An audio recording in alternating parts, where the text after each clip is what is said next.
gentlemen, welcome back to another edition of Veteran Nation Live. Joining me, as always, is my illustrious co-host, TC. TC, up there in the Great White North, how are you doing? Throwing my winter out. Yeah, you got your face jacket. Well, so this thing is, I grow this out all through, pretty much all the time, and then when No Shave November starts, I shave it because I am the eternal contrarian. And Juan would have no idea what I'm talking about, would you, Juan? No.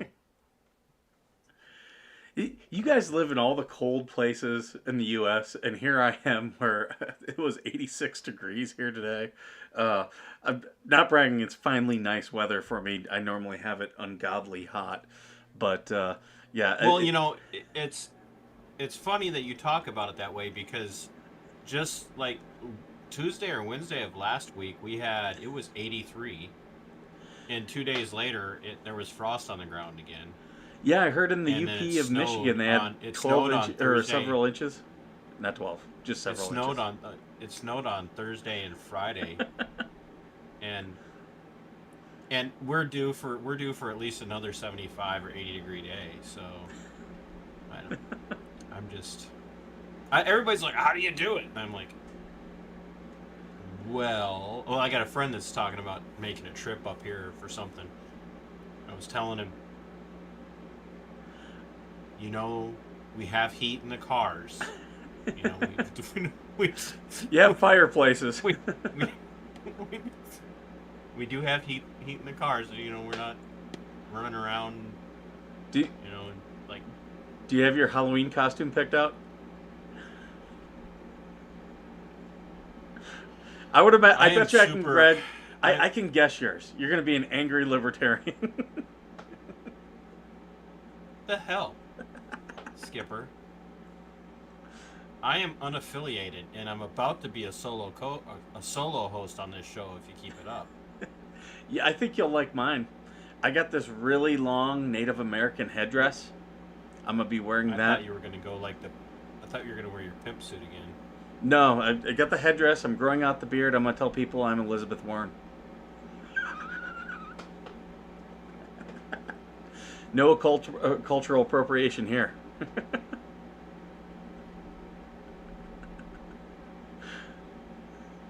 Oh.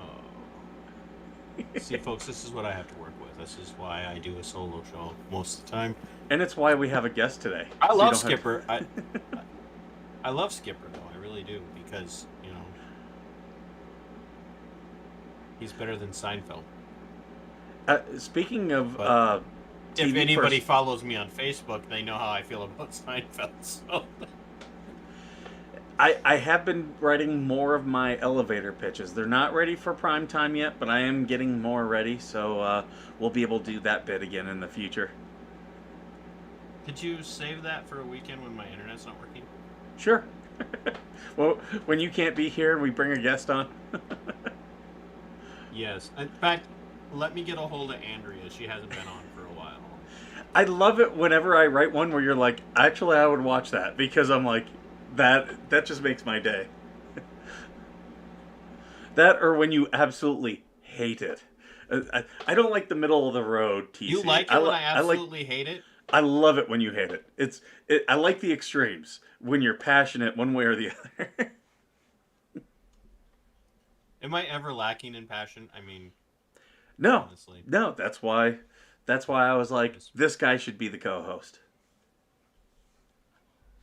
well, that and you needed the ratings bump. And then you found Juan, you didn't need me anymore, but it was like I was attached to the show.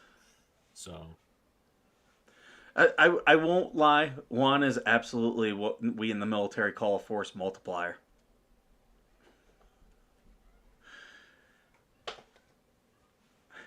He's saying, he's "Go on, giving go you on." He the wants to hear more, he's more giving you good. the asalami. um, well, I do want to get to our So guest. before we yeah before Yeah, we before we bring our guest in, was there anything pressing news that we needed to talk about, or anything that you really We've been pushing a lot of things out.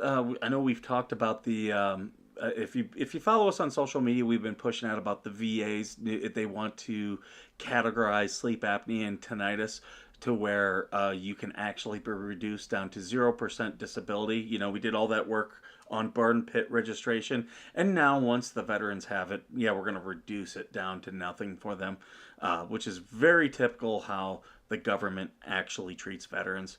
So there's that out there. I'm trying to think if there's anything big. I've been following on a lot of the election news. Um, I I did do something today, and it's something that I hope I can bring it to the show. It's going to take a long time. I have to do FOIA requests, but I was keyed into Just second, just yeah, second. What GS level are you? 9. You're GS 9, and you did something today, Yes. Oh, I was ladies and gentlemen. in their words, I Please was mark this harassing. as October 18th of 2022. GS level 9. Mike Skipper Arthur did something today. All right. So anyway, what did you do today? According to other government employees, I was harassing them. Really, what had happened was I was going through, taking a look. I always look at stuff for the show and stuff like that. And I follow a lot of auditors and stuff like that. And I came across some people who were talking that this county in Georgia, that their 911 dispatch was being rather rude. So I started I just called their non-emergency number, and I just asked, "Hey, can I speak to the supervisor?" And oh my God, went off on me right from the get-go. I had to contain my laughter because I was like, "This is really happening," and they wouldn't put me through to a supervisor. They wouldn't give me their name. Your typical stuff. So I was just like, okay, you want to play this game? I'll play it right back with you. And I ended up calling back 36 times because they kept hanging up on me. But the First Amendment is our right to redress grievances with the government. And I was going to have my grievance redressed, which really all these other people were talking about how they were being very rude at this dispatch center. And I was like, I don't know if I quite believe that. So I called, and oh my God, were they ever rude to me? Very Okay. rude, very unprofessional. Skipper, Yes. you're leaving out some things here. Uh, I know some people Well, I'll say who this would be was very interested, in this, and I might be one of them. So this is the county of Habersham, Georgia, and it's just Habersh, I, Habersham. this will be in the show notes, ladies and gentlemen. Skipper will put it I'll make sure I put it in the in. description of the YouTube And video. I'll even put their non-emergency number, which they did try to tell me. Yes, They tried to please. tell me I was calling the emergency number, and I was breaking the law, and I was like, oh really? I was like, so your emergency Yeah, number begins with. we're gonna need the non-emergency number for sure. And ladies and gentlemen, if you happen to be a fan of the show, or if you happen to be a fan of my personal channel, my personal platform, Minnesota Black Robe Regiment, this is right up. I'm going to do the narcissistic thing. This is right up TC's alley, right So here. This will be fun. This will be so. So they actually have put this number out there and said contact us, but I'm telling people do not contact this number because you'll be treated very unprofessionally. 706 778 3911. I actually called them 13 times in a 36-minute period today, and they just were. They tried to tell me that they were going to send police to my house. I was like, this is a non-emergency number. I'm just calling to redress my grievance. You guys keep hanging up on me. They said I was harassing them, even though they wouldn't give me their name, position, all the things that we expect of our government employees. And yeah, they kept trying to accuse me of trying to get through to the sheriff. I just was told their call center was super rude, so I verified it was an non-emergency number, and called 13 times. Oh well, there will be. I'm assuming I'm foiling every single dispatch. call. It's gonna I'm be fun. assuming that I'm assuming that dispatch is ran by the sheriff, so there will be calls made to the sheriff after TC gets involved. So Yep. So, yeah, that makes and then Skipper, make sure you private message that or text that over to me so that I can have the name of that county spelled out properly and that number. I will be following up. So, ladies and gentlemen, we had last week we had our friend, the friend of the show now, Isaac, on, who is telling us his story. And I hate to use the word story because it sounds like I'm, like he's making it up. Life is a Uh, journey. yeah, life is definitely a journey. And he had sat down a few weeks ago with a friend of mine, Jake Whiskerchin. Good luck saying that twice, or even once without screwing it up. As you could see, I couldn't do it. But he sat down with the guys at Guns and Mental Health, which, once again, if you're going to put two things into a category together, counterintuitive, but uh, he sat down and told his story, and he walked us through what had happened to him while he was in the military, and an undue burden of hazing, a loss of his mother. It was his grandmother, his biological grandmother, but as ostensibly his mother. The reaction of his company commander, and then ultimately how he ended up in and I'm not telling stories, it's all out there. He's not afraid to tell the story. How he ultimately ended up spending some time in a mental health facility at a private, not a private, but a civilian sector hospital, and then ultimately ended up leaving the military. And we could have gone on for another hour and a half there, but we decided to break this into two parts. So, Isaac, thanks so much for joining us for part two. And how you doing this week? Very busy week. I just finally registered for my next semester of classes, so I got that out of the way. And finals week was last week as well, so I got all the finals, got all my finals out of the way. So I a lot of just stress. I just want you to know you've made Juan feel very old right now. I'm probably, I would imagine, at least a decade younger than everyone here right now. At Probably a least little a more. decade. Yeah. For the interest of in interest of full disclosure, how old are you exactly? I'm 23. I don't look it. I've got the good genes. I like I mentioned earlier. I've got a little black in me, and you know what they say? They say black doesn't crack. My grandfather, he's 78 years old, and if you were to look at him, you would think he was in his 50s. Nobody believes that I am only 25. Really? Yeah, I I don't thought know I why. would have assumed you were in your 30s. That's dog I years, mean, right? no, no. Well, there's Skipper's one good joke for the week, ladies and gentlemen. So, so Isaac, I did a brief takedown rundown of what we went through last week, and we kind of got into your transition then over into civilian life after being a government issue uh, individual, which of course is what GI stands for. hmm So you got out off of active duty. When you got off of active duty, were you fully released? Was there any IRR time? No, no, no Those IRR. There was no individual ready reserves. There was no guard time, no reserve time, No, thank anything God. like that. You were completely done. Yeah, completely done. And so you transitioned into civilian life, and you had designs on going into law enforcement. Yeah, when I was getting out, so when I was getting out of the military, and when I was like, I had kind of like two ideas in my head as to what I wanted to do. Part of me wanted to go into the trades, and then the other part of me wanted to go into law enforcement. And the primary reason why I wanted to do one or the other was because I'm work with my hands. You know that I have to keep myself occupied. If I work a job where I'm sitting around, I just lose my damn mind. But the other part of it too was I wanted to work in an industry that I was helping people. And a lot of people don't think of the trades as a people that help, but they really do. I mean, you think of your plumber, you call your plumber when your toilet isn't working, he's helping you out. You call the HVAC guy when your furnace isn't working, he's helping you out. You're making a difference.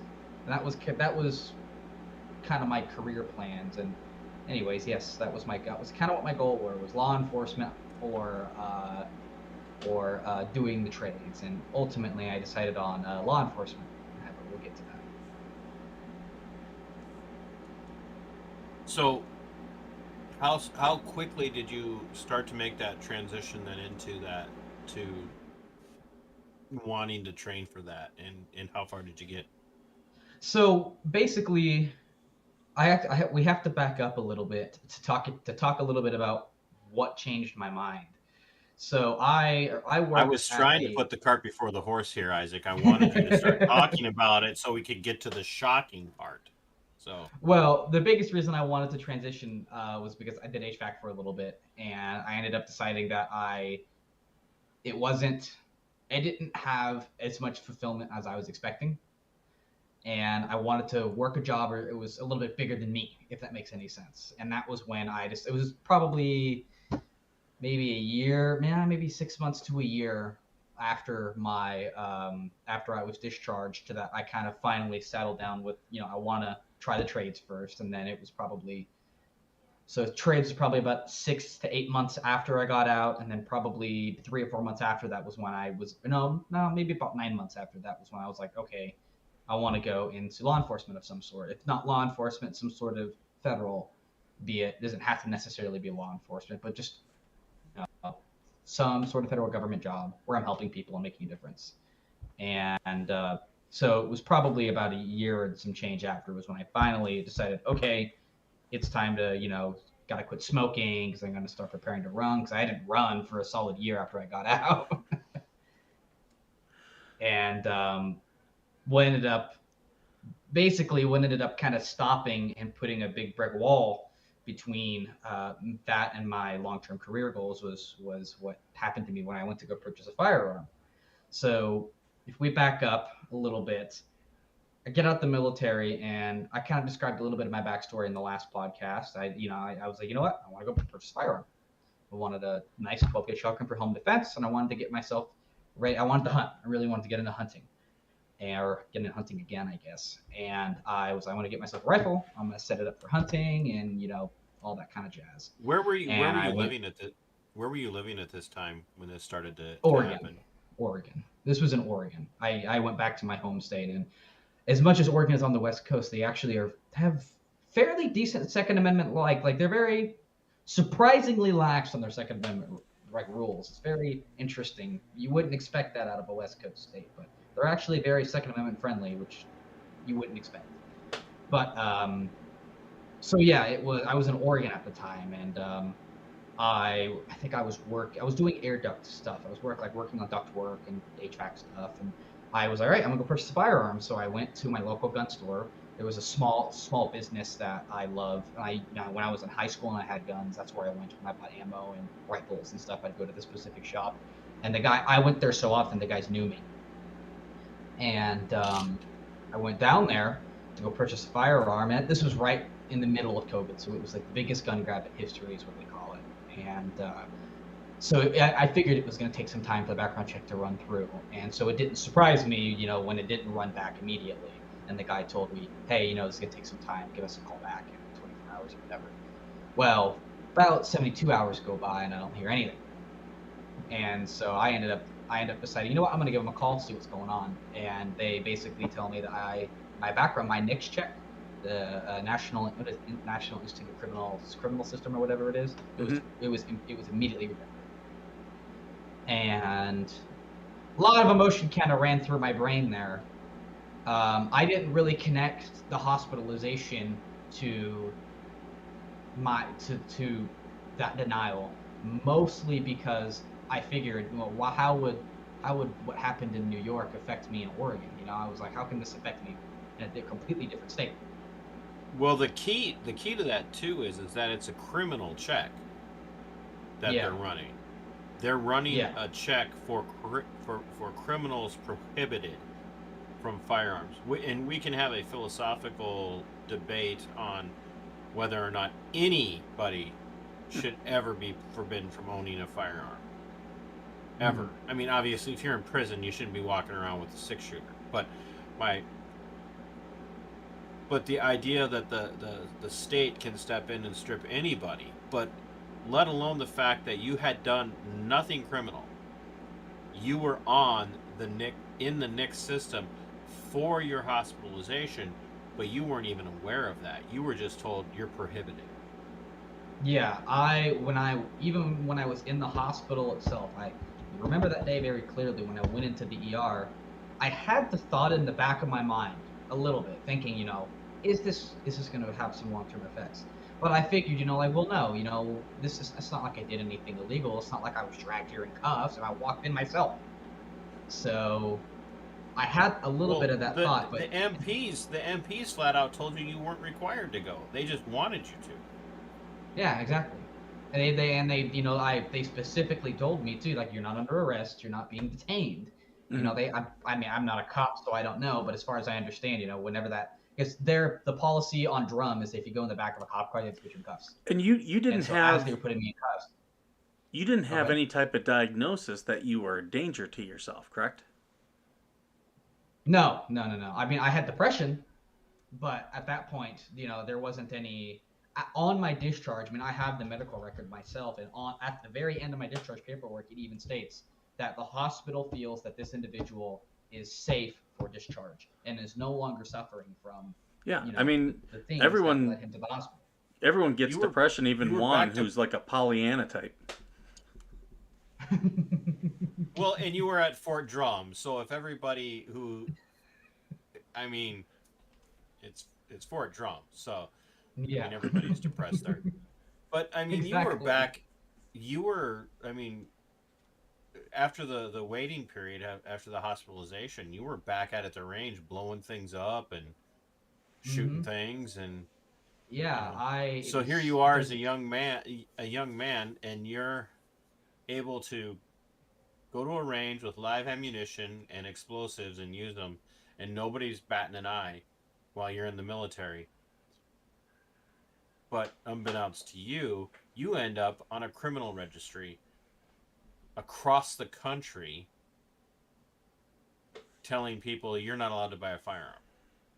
yeah, that was the biggest thing that I mean, when I look at it, that's the biggest thing that irritates me is there's a 2 week there's a 2 week period where after a hospitalization in the military you are just not allowed to touch a firearm, and then I think the company commander or somebody makes a decision, whether or not they think that you're safe, and my company commander was like, yeah, he's cool. I mean, So for my duty company assessment. commander. I mean, it's not like it's not like I didn't dislike the dude. I mean, he didn't do anything to me personally. I mean, he was I mean, not to be mean, but I mean, he was a little bit of an ass to a lot of other people. I heard a lot of stories of like leave being denied and stuff like that. Obviously, there was the case that I mentioned last time, but I mean, he really wasn't that bad of a dude.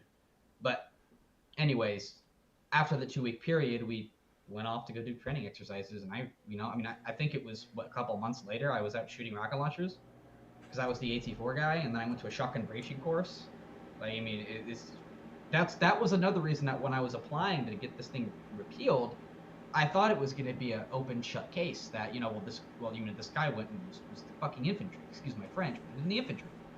And of course, this guy's safe around guns. If he was too crazy, he probably would have killed somebody by now. But that's not how the government sees it, or at least the New York agency who is in charge of this whole thing sees it. Is that who But flagged you? to Was New go York? back to Yes, so the flag itself, this is where things get a little complicated.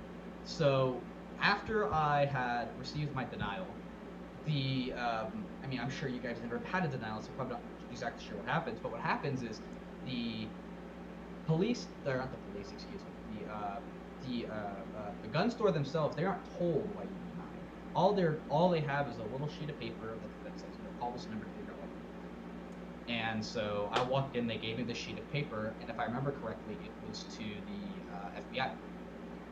And so I was like, okay, great. So I went through the FBI, and I went through this whole process of trying to figure out why I was denied. It's this whole thing on the website where you can request the reason for your denial. And at the time, it was, it took months.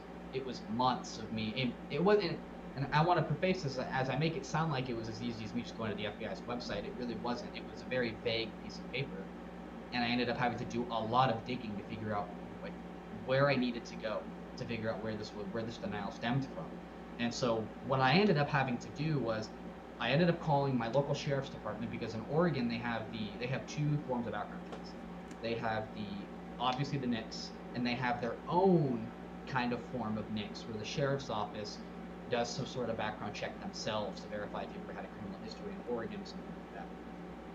So I called the sheriff's office first, and if I remember correctly, the sheriff's office was like, well, you don't have a criminal history, so I'm not exactly sure why you're getting denied. And they ended up giving me my NICS transaction number, which is every number that's associated with any firearm denial or purchase. It might be purchase as well, I'm not sure. And some other number that I can't remember. And he basically said that I need to go to the FBI again. So there's two people who told me to go to the FBI. Well, I went to the FBI, I gave the number down, and they months later sent me a notice in the mail that just said, you don't have a criminal history, so we don't know what's going on. And I did a FBI criminal background check on myself as well, just to see it. Because at this point, I had no idea it was the hospitalization still. I had no idea. At this point, I figured maybe it was like a mistaken identity. Maybe I fat-fingered my social security number somewhere. Or one theory I had was that maybe the federal agencies had an issue with the fact that I moved from Oregon or from New York to Oregon, and my address, maybe there was an address error. I had no idea what it was at this point, until finally, I was sitting down one day and I was like, what the hell could this be? FBI says I don't have a criminal history. The sheriff's office has no idea what it is. I'm like, I don't know what it could be. And then I was like, wait a second. There's no way in hell it could be because of the hospitalization. It was voluntary. And so did a bunch of research into the laws, and I thought I was still in the clear, because it's clearly written on the firearm form that you have to fill out that if you are voluntarily admitted into a hospital, you are not considered a prohibited person. But still, just to do my due diligence, I called Samaritan in Watertown, New York. I called the hospital and I requested to speak to the ER charge, or whoever was in charge, not the ER, excuse me, whoever was in charge of the hospital. I the records and stuff like that.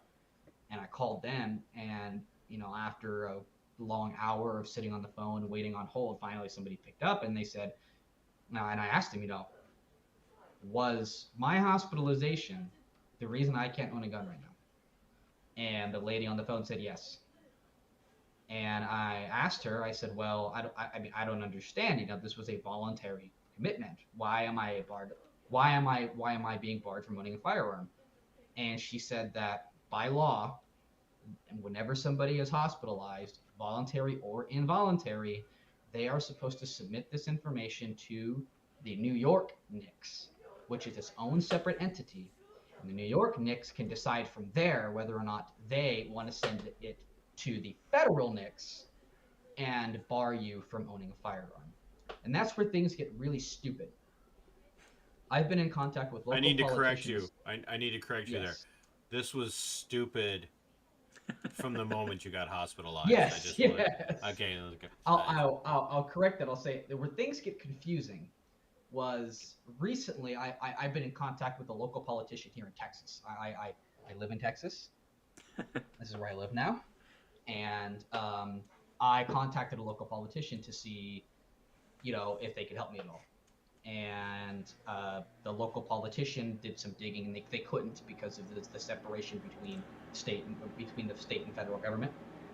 Go ahead, Skipper. I thought you were going to say something. Oh, at any point did you get a lawyer? So, actually, it's a good point. So, I'm getting ahead of myself here. Thank you for getting me back. That went straight to Skipper's head. So, to go back a little bit more, after I did my denial, I called the hospital. The hospital tells me it was because of this, yada yada, and they give me the number to the New York NICS. So the New York Office of NICS Appeals is the official office that is in charge of this.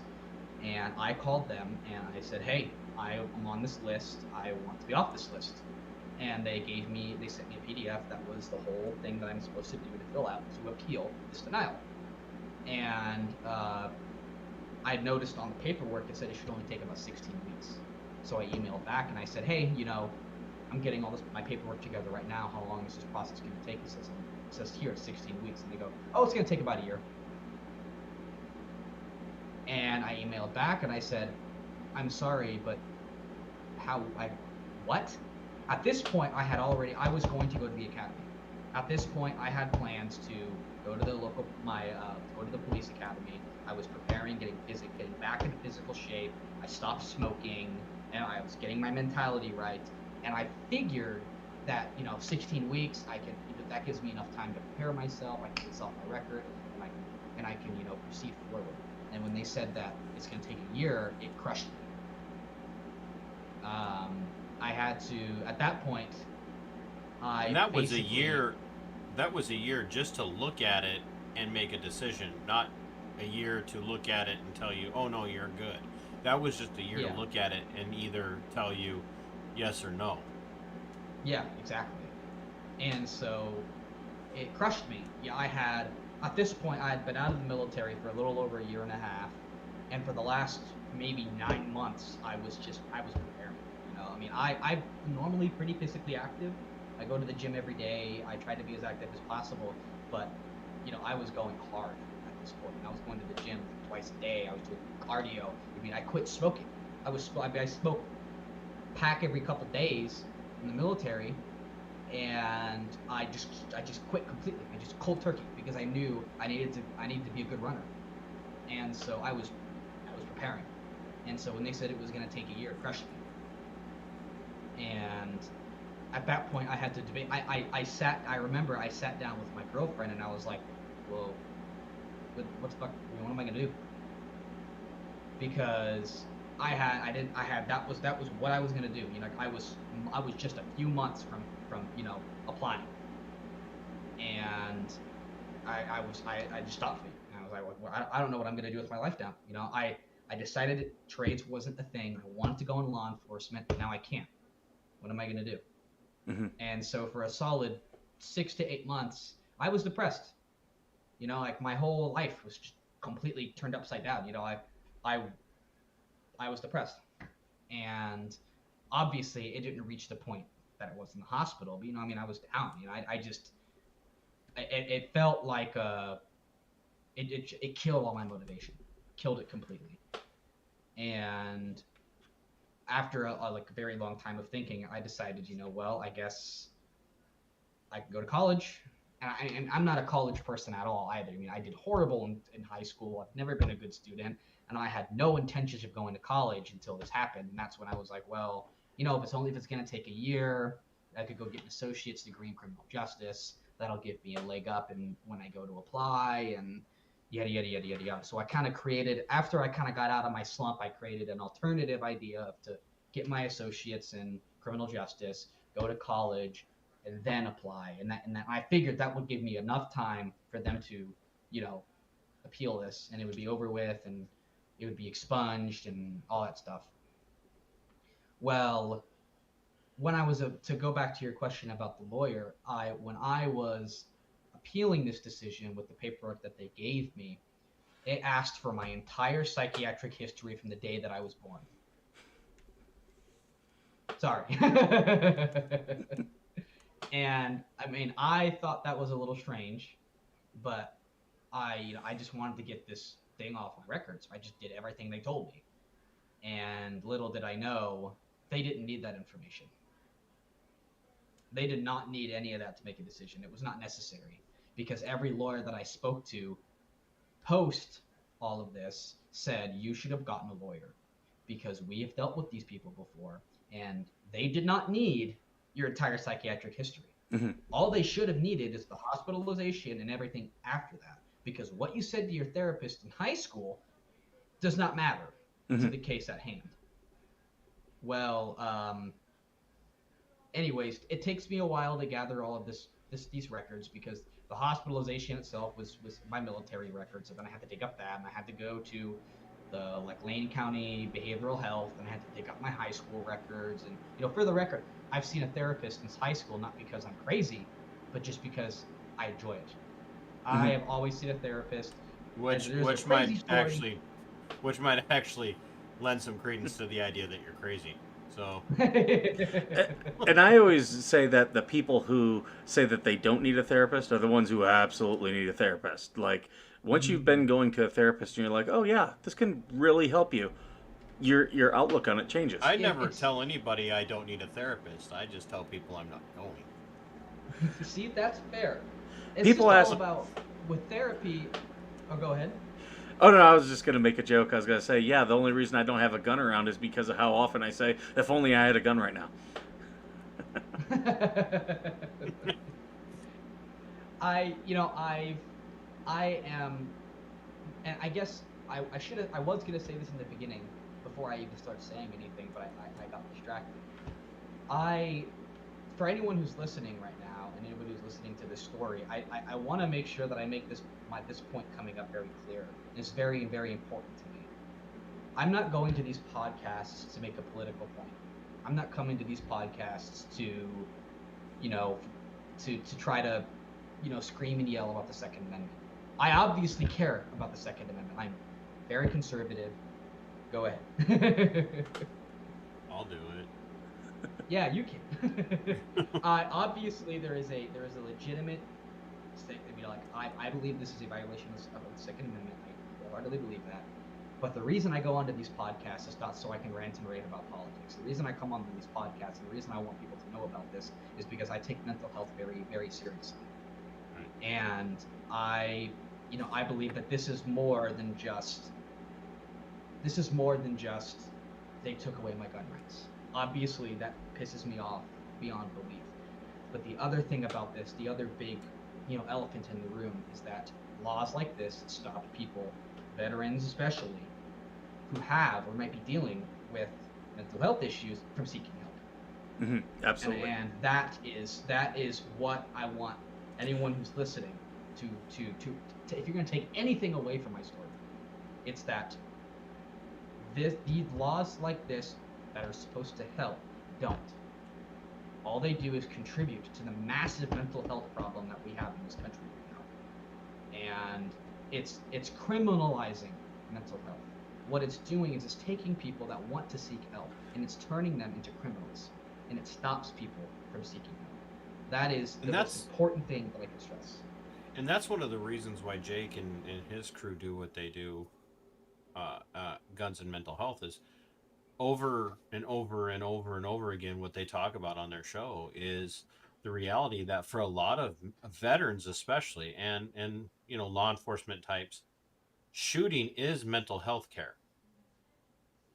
It it going hunting, going to the range, going plunking at cans or going through close quarter combat drills and stuff. It training for competitions like shooting competitions has repeatedly been is demonstrated that it's good for the person doing it, literally therapeutic.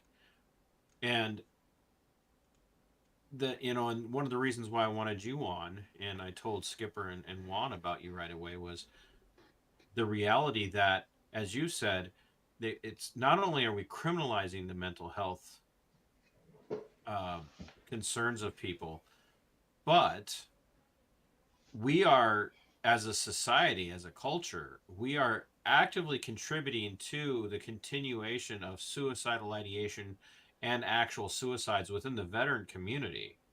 And I hate that term community, but within the veteran class, if you will, by stigmatizing mental health to the point where all of a sudden you go and you get help and you do find out down the road that now you can't have a gun, which is something that probably was very near and dear to you as a child.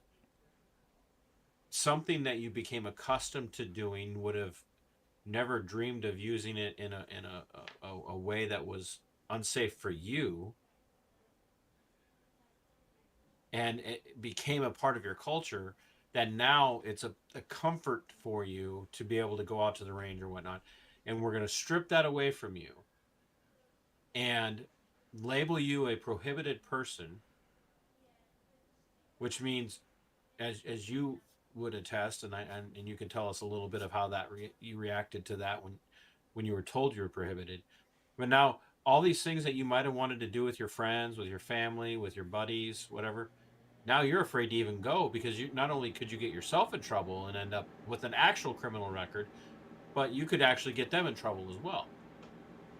Yeah, That I so this is very much not just a mental health issue, but this is very much a philosophical issue as well because mhm. of the criminalization aspect of this.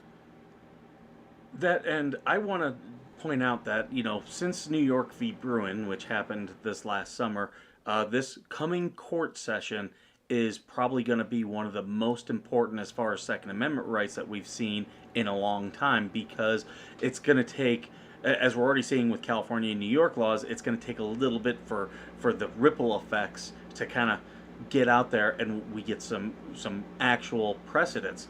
But there is a case that was discussed before, which is reminded me of years, so I wanted to pull it up. It was Kaniga v. Strom, and this was decided by the Supreme Court. It was decided back in 2021. What it was a gentleman, an older gentleman, who got into a fight with his wife. She left and spent the night at a hotel, and then was trying to call him and couldn't get through. So she sent police to do a welfare check, and they talked him into going just to get a psychiatric evaluation. So he goes to get a psychiatric evaluation.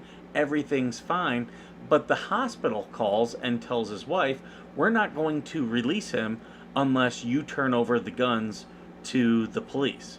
So the police came to his house, confiscated his weapons, all without a warrant, and he sued the state of Rhode Island. What eventually happened was the Supreme Court sent the decision right back to the district courts that had given a summary judgment for the police, and pretty much told them, no, the case is remanded and the everything is set aside, because that search was absolutely illegal. It was being compelled onto someone, and this is very similar because this is not a case where the doctors said you were any type of threat. This is again the state saying, well, yeah, but we're gonna deny him his individual rights. So it's very interesting, the parallels I'm seeing to a case that's already been decided. Well, where things get interesting too with the legal side of this is I have a lawyer right now, and she's Good. awesome. She's a New York lawyer. It took a long time for me to find her because every lawyer that I spoke to in New York basically told me to get screwed. But this particular lawyer, she has been dealing with these Knicks cases for a very long time. She's very passionate about them, and she's so far been incredibly helpful. And she is dealing with 5 other people, other veterans that are in similar situations to me. And she there was another lady who I don't know if you guys are familiar with. You guys might be if you know Jake and them over at WTTA, Sandra Richardson. I don't know if you guys have heard of her case before, but she was very similar to mine. She was a nurse who actually worked at a nearby emergency hospital, or a hospital, excuse me, and she if I remember correctly, and this, if Sandra's listening, which I'll probably send this to her afterwards because I'm in communication with her now, I might butcher the story. So anyone who's listening, if you're interested, I would suggest that you go onto WDTA and actually find her testimony on there and read it in full. But she was a nurse who worked at a So hospital, and before she you go into this, before you go into the story, so people know when you refer to WTTA, who are you talking about? Walk the Talk America, Jake, and There you their go. podcast with Yep. Guns and Mental Health. And her case, I'll summarize it as fast as I can. Is basically she had, if I remember correctly, it was either a mix of medications that was making her feeling weird, or she had a lot of stress. It was something like that, and she ended up going to a hospital, Hmm. an emergency room for her stress. And if I remember correctly, after her, I don't believe she spent time inside the psychiatric unit like I did, but the nurse or doctor or whoever it is that is in charge of this reported her stay, her coming in, as her being somehow like psychiatrically insane. Hmm. And the sheriff's department came and told her they're taking her guns. And so she complied, she gave it to them, and she ended up taking them to court. She won, she got her gun rights back. But I'm very simplifying that. There's a lot of Hmm. stuff Oh in there, yeah. but she's She is Not another to mention person the who, thousands and thousands of dollars she had to spend to do it. yeah, she took, I don't, it went far. And she, it was her case was, you know, about as egregious as mine. I mean, she didn't even spend, as far from what I can remember, she didn't even spend time in the actual unit. And that's the problem with a And they lot were of taking, these like red flag laws is, it's psychiatrists and bureaucrats who are making the decision. And that's why I'm glad that the Supreme Court has acknowledged that the Second Amendment is an individual right, because they've been very clear, the Supreme Court, that individual rights, the only person that can deny someone an individual right is a judge. You need to have due process. And I think you would absolutely have a very good case of saying that your fourth, your third, fourth, fifth, and sixth Amendment rights were all violated. yeah, Sandra herself recommended that I take this to the Supreme Court. And I mean, that's kind of, I want to get this off of my record, but I also do want to take this to the Supreme Court. I can't afford that, but if that's what I have to do, I'll figure it out. Well, let's not jump to any conclusions right now because Yeah. Juan knows people. And there is one guy that he's Um, a friend of the show. His name is Ed Peruta. He had a very famous case, Peruta v. San Diego, which it didn't go to the Supreme Court. Well, actually, it did, but they pushed it back down to the Ninth Circuit Court. But that one was in 2016, and people thought that that law was going to just break California down. It was a step. It didn't actually do that, but he actually runs a show called Summary Judgment, and we've been in talks to do some collaboration, myself and him. So Ed, I am still tracking out there on you if you're watching, but I'll definitely let Ed, and because he does his show with a lawyer, and I'll make sure that they know about your case. They do their show out of Connecticut though. awesome. I Yeah, anybody who's listening, my goal is to get this. I want people to know about this. If anybody wants me on a podcast, anybody wants to speak to me, I am all ears. Um, I guess to get a little bit back on track, after the, everything that I talked about with the hospital and calling them, that's when I kind of figured out, okay, so this hospitalization is the reason that I'm in the system. Now I need to figure out how to get rid of this. So the first thing that I thought was, well, the FBI, they have a NICS appeal. And so I gathered a bunch of documentation, and I filed something to the FBI before I went to New York. And maybe they have an electronic system that's relatively quick, so probably maybe a month or two later, I get a response, and the FBI just says, hey, this is a state issue, we can't do that. Which doesn't make much sense to me, because it's the New York NICS, and NICS is through the federal government, so you can't. Well, it doesn't make sense to me. well, I think you're calling it NICS, and other people would probably refer to it as NICS, but it's not NICS. It's because it's not the national. It's the New York's level, but the New York level automatically connects into the feds. Each state reports to the national. Yeah. And that's what it is. It's the New York chapter of NICS. Yeah. Okay. Well, the biggest problem is that, the FBI. Well, I mean, not that we can try. I mean, you're lucky the FBI didn't try and get you lumped in with the Gretchen Whitmer kidnapping plot. But it's the biggest problem with it is that it is their issue, because you're now being reported across the country as a prohibited person through their system, through the Department of Justice system. Is ultimately the Department of Justice is doing that. There's someone in the Department of Justice is managing the injustice of getting you on that list for nothing more than going and seeking help. Can you imagine, if you're a listener out there or a viewer out there, just imagine that you go to the hospital for a breathing problem or pancreatitis, and you get out of the hospital, and because you had this breathing problem, you decide you're going to go and say, you know what, screw it, I'm feeling better, I'm going to go buy a vape pen. or I'm going to go buy, tobacco or legalize, legal weed because I live in a state where I can buy weed. And they go, "Oh, I'm sorry, you're a prohibited person." What do you mean I'm a prohibited person? Well, you were in the hospital for a breathing issue, so you're on a registry for this medical condition that says you're not allowed to do X. Like, potheads and smokers would unite. There'd be rioting in the streets. They'd be burning. Well, the potheads wouldn't be burning down anything because they wouldn't be able to get up the energy I to will do say it. to all of our But viewers, if you lost your guns in a boating accident, please email where that boating accident is to Isaac, uh, so he can see the shipwreck. but I mean, but that's exactly what it is. It's the only condition that is still covered under the idea of medical, where you are ostensibly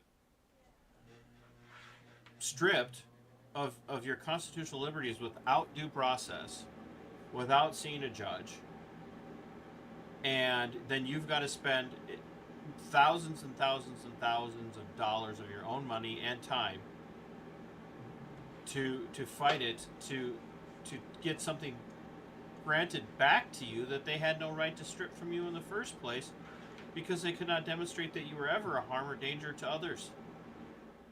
Yeah, the thing that irritates me the most is the idea that you're gonna, the idea behind this for depression, or for depression in particular, the idea behind this of banning somebody from owning a firearm because they have depression is insane. Not only because of what you said, but because if I wanted to kill myself, do you think not being able to own a gun is going to stop me? No. I have a car.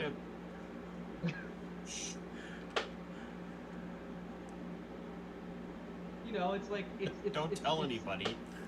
You know, it's like what are you gonna do with the people that who can't beat their depression? Are you gonna stop them from owning anything that they can tie in a knot? Are you gonna stop them from owning a vehicle? Are you gonna stop them from? Are you gonna put them on 24-hour suicide watch? It's not the government's job. Okay, get you into pilot's lessons. Strange. Yeah, it's just, it's not the government's job to save you. It's to save you from yourself. You know what I mean? Like, it's not. You should tell them that the government's job to stop.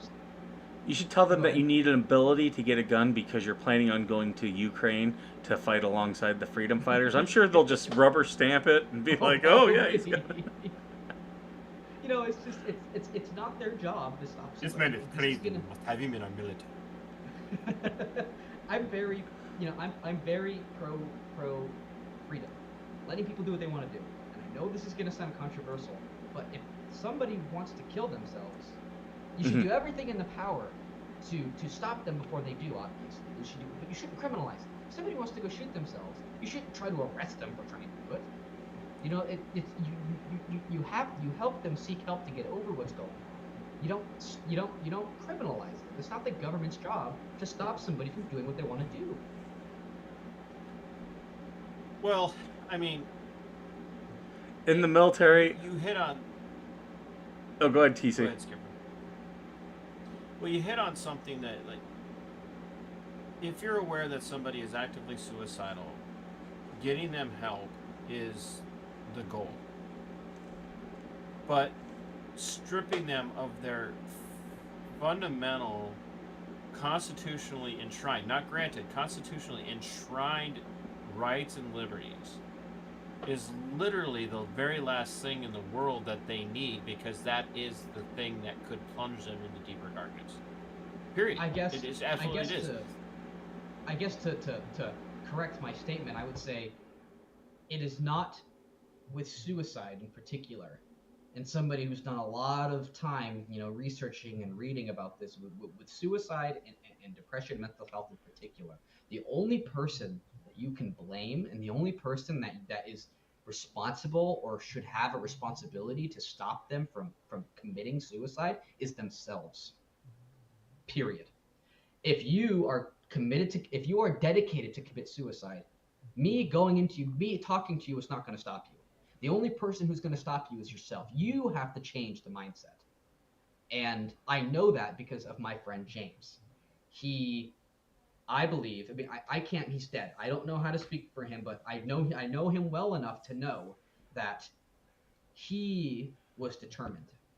Even if I would have spoken to him, even if I would have pulled him aside, even if I would have sprinted out into the woods to go find him, he would have done it. Because ultimately, that is where his mindset was. The only responsibility or job that we as the people have is to stop them before they reach that point. Because when a person reaches that point, it's usually too late.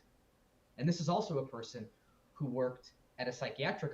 After I ended up working inside of a psychiatric hospital as security, so I got to kind of really learn a lot about different mental health issues, and I did it for about a year. So I worked directly with a lot of the people who were actually mentally insane, and the people, and some of the people that were, just genuinely depressed. And it's just, it's not. You have to stop them before they get there, and it's not the government's job to do that. The government, because if a person is that's when the whole moral argument, like you said, comes into. Is it, if somebody genuinely wants to die, should the government step in, put them in cuffs, and throw them into a padded cell? I think that, there is a limited role where I think psychiatric help, pushing them to go and seek psychiatric help, having them, their friends, having a police officer who's not a shithead come and speak and be presentable and be calm. That's the kind of role that the government has, is to foster the environment that can get them, to pull them down from the ledge. But to physically grab them and strap them and handcuff them and yank them in the back of your car, that's just going to make things worse. Ultimately, I mean, I understand that if, a police officer is, walking down the road and sees a guy about to jump off of a bridge, you should do something to stop him from doing it. If that means physically grab him, that's great. But like you said, to strip them, to make sure they can never do it again, that's not the government's job. Well, and it's just... Sorry, I went on a rant. No, well, it's about time somebody else did besides me. Ultimately, what it comes down to is, look, life is precious, and we should be doing what we can do to preserve it. But it's the only thing that we do, that where we ostensibly criminalize people for something that they're experiencing that is outside of their control. Yeah. It's literally outside of their control. You're not guilty. You didn't do something to, like, we would never, like, you get lung cancer from smoking. I'm sorry, you did that to yourself. You're at fault. Literally, it's your fault. If you get lung cancer from smoking, there's nobody in the United States today who doesn't know that that's a risk. If you get really bad skin cancer because you're a sun worshiper and you go out and you get really bad melanoma, you did that to yourself. You did that. We don't throw you in a locked ward for those two things and tell you you're going to get treatment, damn it. And in fact, if you called somebody up, and if you called dispatch, and what's the county in Georgia? Habersham. Skipper? Habersham County. Habersham County, Georgia. If you called Habersham County, Georgia, and said, "Hey, my neighbor, I'm pretty sure has got cancer and they're very near to death.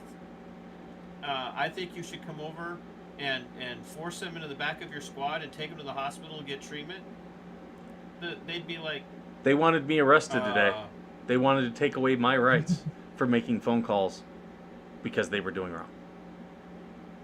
How I see it too, another good comparison. That's forcing that kind of treatment on somebody. We wouldn't do that to anyone. How I see it, I guess another good perspective to kind of see where my mindset is on it is, in my hometown of Oregon, we have a really, really bad mental health homeless issue. A lot of homeless people, they get to kind of do whatever they want because it's a very democratic city. They're very tolerant, whatever. And so they get to kind of just do whatever they want, and a lot of it is mental health. And where I have a problem with where I have a problem, or how I equate it to, is it right of the government, the state of Oregon, if there's a guy who enjoys, masturbating in a tree while smoking meth, and doesn't want to do anything else, and that's what he is content with doing, and he's not harming anybody else, and he's not harming Little himself. skipper. Is it right of the government to go, you need help, and then to grab them and stick them in a loony bin, force them to detox, and then force them to get mental health care if that's not what they want to do? I don't think it's right. And that's why I'm not, and that's why I think that there needs to be ways for us to obviously encourage these types of people to seek help. There's gotta be, I don't know the answer. I have no idea how, but there's a much, and ultimately the reason I view it from that perspective is because I just don't think it's the government's job to police that. It's not, in my opinion. I don't believe it's the government's job to do that. If that's what somebody is content and happy with doing, why are you stopping them? That is not your job. Well, Your job is to I, keep I can us. I can actually give you I can give you a juxtaposition on why the two scenarios, your case is actually a better case of why they, the feds or the state shouldn't be involved, which is, you literally, and I don't want this for anyone at all. I want every effort to be made through culture, through uh, you know local nonprofits and private organizations to help people, especially vets, refrain from suicidal actions and activities. But the difference is in a very small amount of cases, the suicidal person is very rarely ever interested in hurting other people. Yeah, that's very true. They are literally only interested in hurting themselves, and we don't see people being jailed for refusing to stop smoking cigarettes. Where Yeah, in the that's case another. of the meth smoking tree climber who likes to do things to himself in public is actually doing aggression to other people if he's doing that in public in front of them. That's an act. Yeah, That's I an mean, aggressive act. So I'm if he all he wants to do is climb up in a tree and smoke meth, I'm like, I don't want to have to pay for your meth habit, and if you get sick and hurt yourself, we're not paying your hospital bills. That's on you, bro. It's the other thing that's which Skipper I said guess. he has a problem with. So I'll correct myself and say, there's a lot of mentally ill people that come into our hospital who, they're not aggressive. They're not overtly aggressive to anybody. They're just, I mean, you can just tell that they suffer from mental illness, and they're there to seek help. they've never hurt me. They've never hurt anybody else, and they come in on a regular basis because they don't want to seek therapy for their mental health issues. They don't want medication. They're perfectly content screaming at dumpsters. And I just believe that, those people should not be handcuffed and thrown into the back of a car and forced to get help. I don't believe that's the government's job. I think that's the individual's job.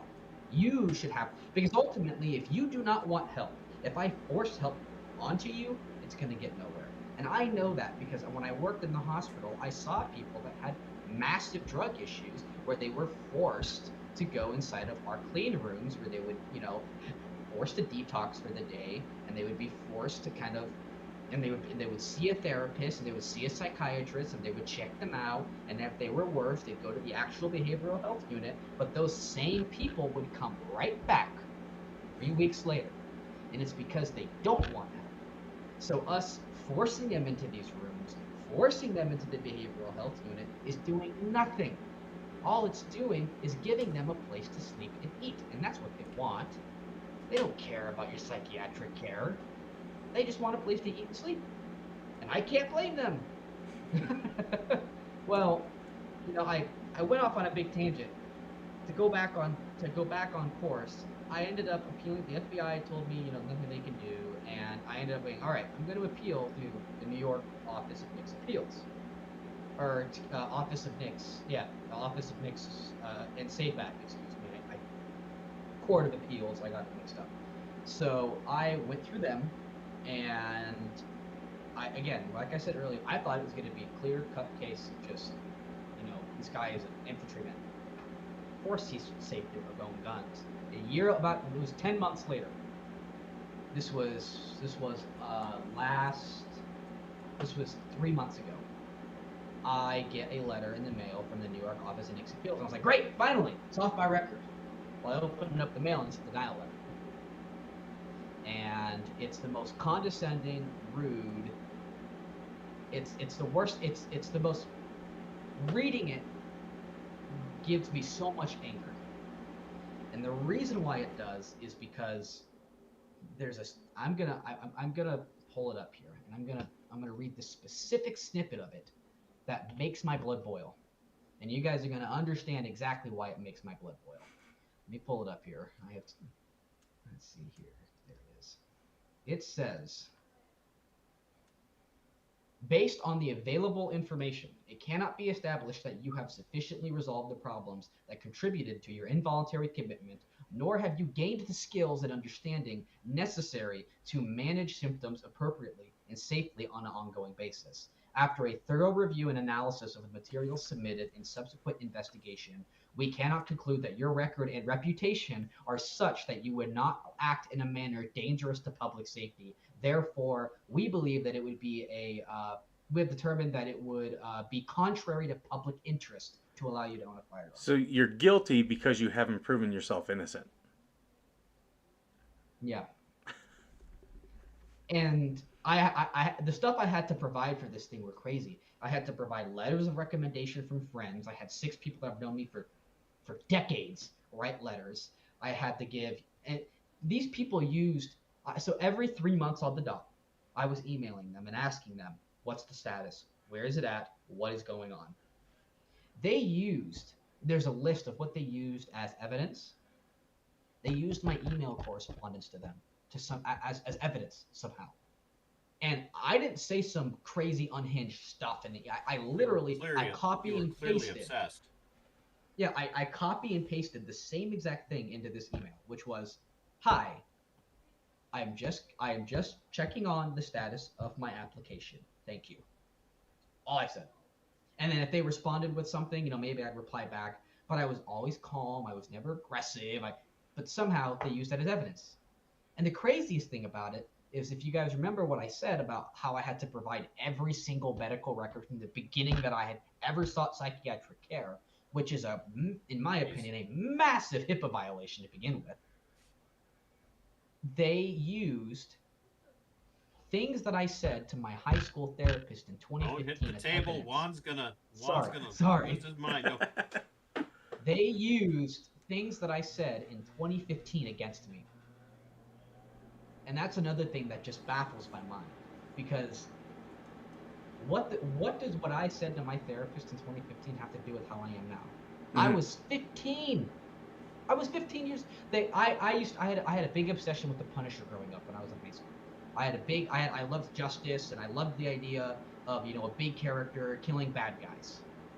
And when I saw a therapist, I said, you know what? I really, these rapists and these really bad people out there, I mean, they really deserve the death penalty. And I would say, and when I go to a therapist, I just vent. And at some point, I apparently said something like that. And they used this as evidence to say that I'm somehow crazy. I said this when I was 15. And that's very much a 15-year-old thing to say. But yeah, it's not like I was someone who's not like I said, emotionally mature. Yeah. But yet you're going to take an emotionally mature adult and judge them on something they said when they were not emotionally mature. Exactly. And when I got this denial letter, it was very similar to when they told me that it was going to take a year. I mean, TC, my Twitter accounts are going to be used against me.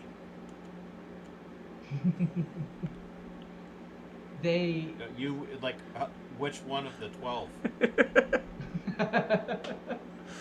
The denial. So where does it? Go ahead. Oh, go ahead. No, you go ahead. I was just gonna say, to coin the phrase that you've been beating home on this so much so that Juan had to write us a note about the table, but I would imagine that where we stand right now on this is that you're still a prohibited person and there's been no resolution. Yes. So after the denial, I didn't know what to do. I had no idea what to do. And I reached out to I reached out to the office and I said, hey guys, I got this denial. It says on here that there's a way that I can appeal this denial. So I said, how can I appeal the denial? All they said to me was get a lawyer. And I said, okay, I'm not asking for legal help. I am asking, is there what form do I have to sign? Who do I have to go to? What do I have to do to appeal this? I'm not asking for, and I even said, I'm not asking for legal advice. And what did they say in response? Get a lawyer. So that's what I tried to do. And over the past 6 months, I've been trying to find lawyers, or not 6 months, 4 or 5 months, I've been trying to find lawyers. And it wasn't until I found my current lawyer that finally they said that there is a way that I can appeal the denial, and that's called a Article 76 appeal. And an Article 76 through the New York State of Appeals is basically a way for me to say that the Office of NICS, whatever evidence that they used or whatever case that they have, we have to prove that they either A, did not have substantial enough evidence to support their claim, or B, that the evidence they did use was capricious in nature. Mm-hmm. Which I think is pretty clear cut. And every lawyer that I spoke to, told me, well, why didn't you get a lawyer before you filed all this paperwork? And because I didn't know. Because I didn't know. Because you don't. Why would I need a lawyer? It's not a for legal something that process, I'm yeah. presuming So is why not- would you need a it's not lawyer legal? for a non-legal process? It's not legal. It's literally just me trying to clear up some snags in clerical work is really what's going on. Exactly. So. And what ended up what the lawyer that I finally have, she broke it down very very quaintly about what she thinks happened. So the Samaritan Medical Center that is in charge, the hospital or the hospital system that I was in, according to her, they are very, very infamous for mislabeling people as being involuntarily committed. The FBI, in their system, it shows that I was involuntarily committed. That is why I'm considered a prohibited person. Because in their system, I was involuntarily committed into this hospital, which is not true. And what actually happened is, if you look at my medical records, I was placed on what New York calls a 939 hold, which is an emergency observation hold. And that hold itself is basically used for if the hospital, if the attending doctor believes that this person is an immediate threat to themselves or others, they can place them on a hold that can last, I think, upwards to like 5 or 6 days or something, like a week or something like that. And then after that week, then you get transferred into involuntary status if you refuse treatment and if you refuse to stay there voluntarily. I complied with everything. As I stated in the last podcast, I enjoyed my time there because I learned a lot. I did a lot of group therapy, and I had a really excellent psychiatrist, and I learned coping mechanisms. The group therapy there was a lot that I learned, and I was engaged, and I never at any point fought these people on any of the medications they wanted to give me or whatever it is. And so the idea that I was transferred to involuntary status is wrong. And it even says in my medical record that I stayed a 939 hold the entire time. So at some point, someone within the Samaritan medical system reported to the Office of NICS Appeals, or the office in New York, that I was involuntarily committed. And so that office immediately sent it up to the federal government, who doesn't care to check it at all and just places me on the federally prohibited list. Mm-hmm. So you're sitting here now in I want to respect Juan's time, because at his age the nursing home has a lights out policy. Juan's gonna fire me again.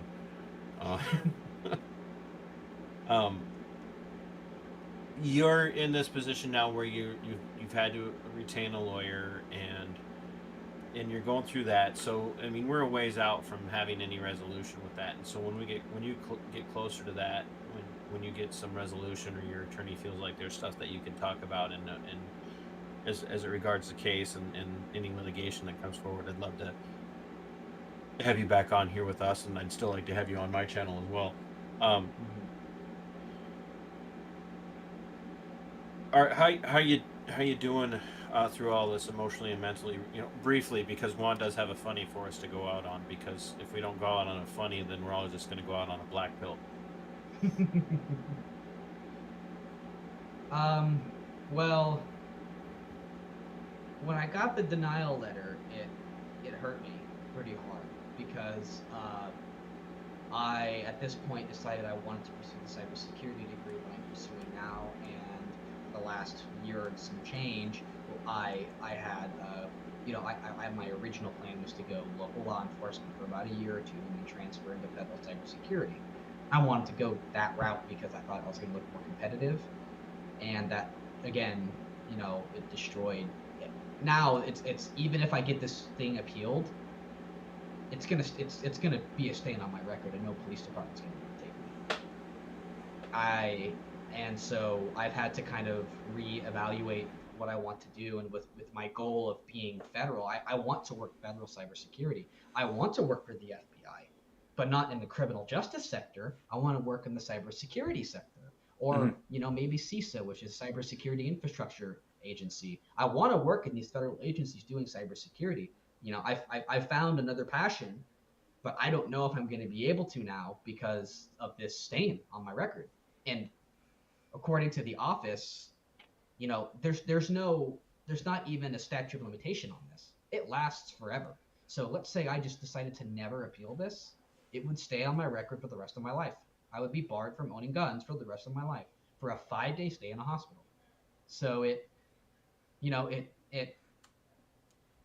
hurt me, but It sounds like I this have hope.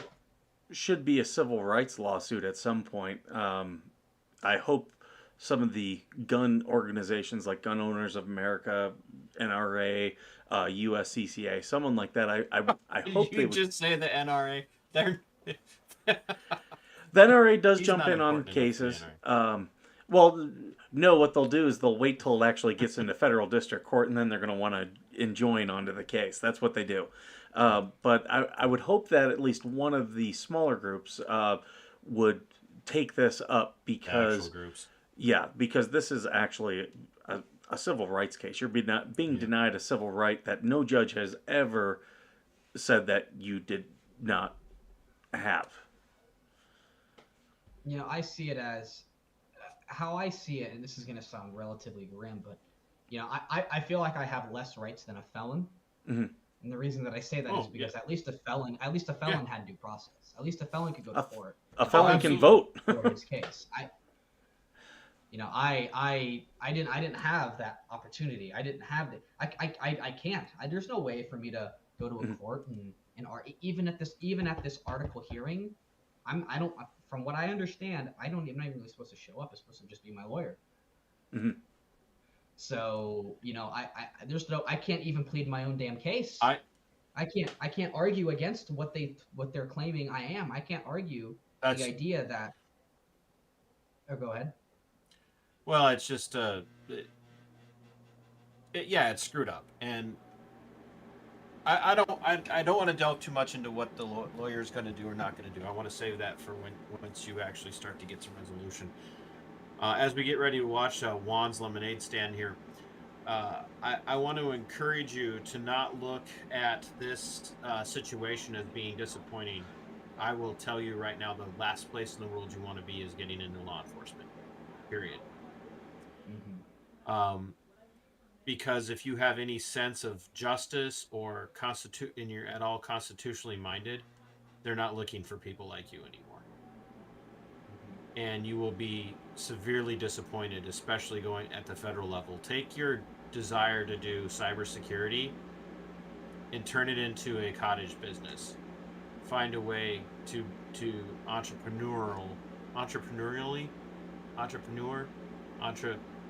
make your own damn money. Yeah. I'm 100% serious. I'm 100% serious. Don't. It's just detach yourself from the idea of working. What you said is why I ended up not wanting to touch the law enforcement. I do agree with you that that the state of policing right now is definitely not good. And that's why whatever, I do have the goal of going federal. That's why I like the idea of working the cybersecurity infrastructure agency. All they do is just make sure that, countries like Russia aren't attacking our infrastructure, or countries like, Russia's a bad example, but you get my point. Or, that's really what I want to be doing. And, the FBI, But if all of my friends and I have our way, there will be no federal agency, so you wouldn't have a job for very long. So, Judge Napolitano says there should be no such thing as a federal agency. So, I do agree with you, though, about what you said about law enforcement. Should we have a freestanding army? Go. No. Freestanding? I don't remember ever standing for free in the army. I don't think you meant freestanding. I think you meant permanent standing army. Well, yeah, but I'm just going back to the 1800s, giving the old settled arguments. But I would encourage you to even look at what you can do in the private sector with that kind of degree, because that's actually far more admirable. Mm-hmm. So that's my thought. So I really appreciate your time, Isaac, and I appreciate you being willing to share this story. And I want you on my platform as well. But I want you to get back a hold of Skipper and Juan and I, especially as this progresses. Give us an update, and when there's some information for us, where we can do another show to have you on. But the other part of that is I want other people to know what your story is. And seriously, when I joke around saying Juan and actually Skipper are connected, they know people. And I can almost guarantee you that Juan will know someone, or Skipper will know someone who might know someone who knows someone who can help you. So I know a guy who knows a guy who knows a guy. I know this guy. The one thing that I can say for certain right now is that from the date that I received the denial letter, which was July 28th of 2022, I have 4 months to go through the article proceeding. So by next month, there will be movement. I don't have a choice. And the lawyer that I have, she wants to do a little bit of a hybrid. So I think that there might be a DOJ. I might be filing through the Department of Justice to try to, argue that this is unconstitutional. I don't know when that will get done, but for sure there will be movement by next month. You got to stop. If you're going to do podcasts, you can't hit the table, bro. I keep forgetting. Ask your lawyer if she would be willing to come on as well, because this is obviously much bigger than yourself. I'm sure she's dealt with a lot of other cases, and we'd really like to highlight this issue. I think Sandra Richardson, I have her contact information. Definitely. I think she would be great. She is a wealth of information, very intelligent woman. I mean, she fought this and won, so she knows way more than I do. And speaking of lawyers, I just did an interview this last weekend with Ron Coleman. He's obviously been a very high-profile attorney. I did talk to him a little bit about your case, but we recorded that interview. I'm going to get it to Juan. We're going to get that pushed out on all the platforms, so all the viewers, stay tuned. You will see the great Ron Coleman on Veteran Nation. It's already in the can. We just got to pick a time when we're going to push it out. Perfect. Anybody who wants to speak to me, I'm open ears. The first time you told me Ron Coleman was coming on, I thought he said Gary Coleman, and I'm like, what's the guy from Different Strokes have to do with this? I think of Ronnie Coleman, the bodybuilders. That's what I think of. No, Ron Coleman is a little bit whiter than Gary Coleman and a lot more Jewish. But we're not going to have him on the show after that. So. Oh no. He was a very interesting interview. We talked about a lot of good stuff. It's very short, only about a half hour, but yeah, a guy who helped on Trump's thing, and he just had a wealth of knowledge about what's going on and all the different facets of court. We talked a lot about Parkland. We talked a lot about guns. We talked about Alec Jones. So it was interesting. I said Alex Jones. That sounded like Alec Jones. Maybe I was thinking No, Alec it is Baldwin. Alec Baldwin. No, you said Alec Jones. So hey, Juan, you better.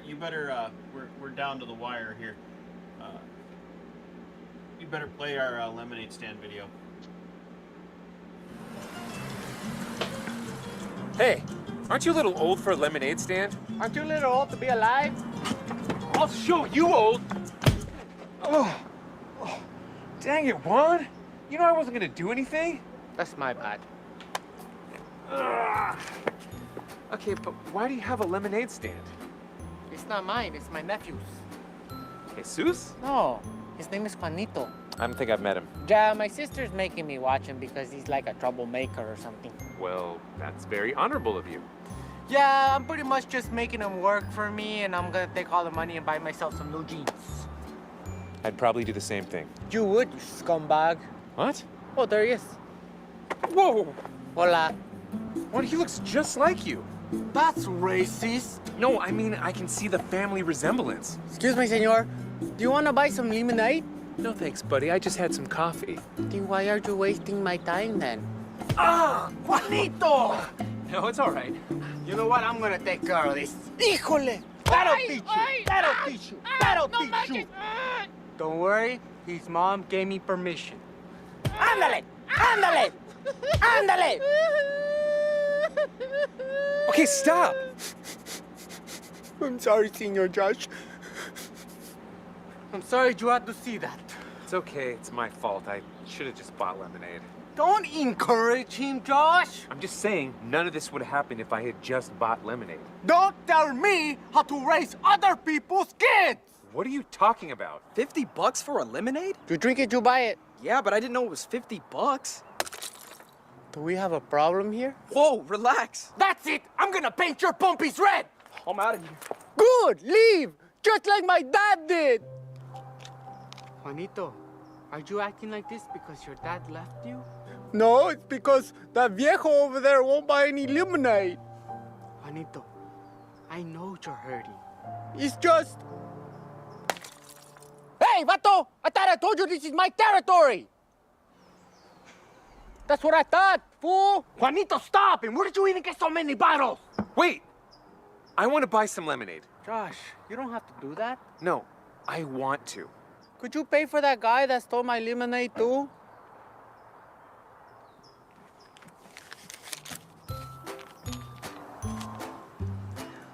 You know, money can't buy happiness. But he could buy lots of video games and that makes me happy. Thanks, Josh. I guess the kid just needs a little love. I'm sure he's in good hands. Drive safe, stupid.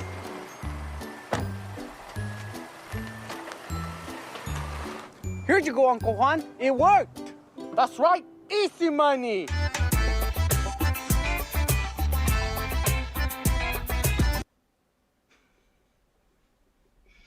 I don't know what we just watched.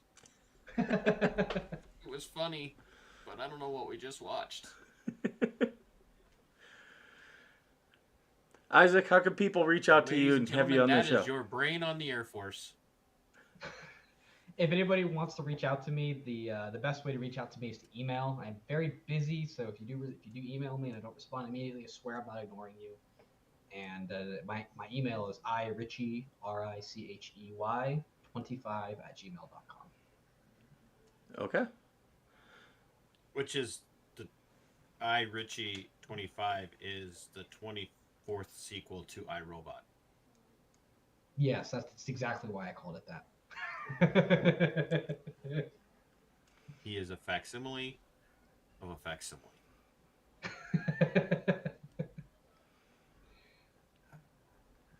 Well, what are you pitching this week, Skipper? Just everybody subscribe if you're on YouTube. Hit the like button as well. That helps us a lot. And just watch all the stuff that we're pushing out because we've been pushing out a lot more, a lot of different things that we're doing. Absolutely. How about you, I got TC? nothing. No plugs? I'm not. No plugs. I got a strike last week on YouTube, so I'm it's my first full on strike, and I don't even know what I did. which might get this video taken down. So Yeah, the boogeyman. Well, folks, it's been a great show. Thank you for joining us today. Thank you for Isaac Richey for being our guest today for 2 shows now. And as always, thank you for being worth serving.